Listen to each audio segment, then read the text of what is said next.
দিন আগের কথা। মণিপুর গ্রামের ধারে এক বিশাল জঙ্গল ছিল। সেখানে সকল পশু পাখি জানত এই জঙ্গলে হাতি ও গাধার মধ্যে ছিল অতি ঘনিষ্ঠ বন্ধুত্ব। তো হঠাৎ একদিন হাতি ও গাধার মধ্যে তর্ক শুরু হলো। আমি বলছি আকাশের রং নীল। না, আকাশের রং লাল। দেখ, গাধার মতো কথা বলিস না।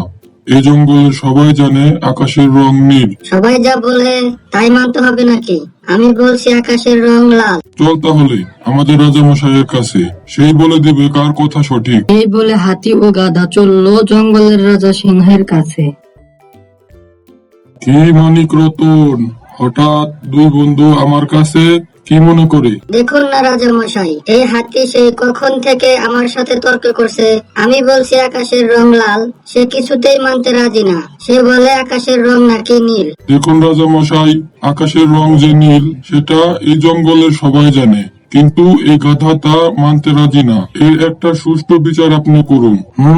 বিচার তো দেখি একটা করতেই হবে। সেনাপতি, জি রাজা মশাই। আজকে থেকে আগামী 2 দিন হাতিকে কোনো খাবার দেবে না, আর এটাই হবে ওর শাস্তি। এ কেমন বিচার আপনার? আপনি তো জানেন আমার কথাই সঠিক, তাহলে কেন আমাকে শাস্তি দিলেন? এ শাস্তি তো গাধার প্রাপ্য ছিল।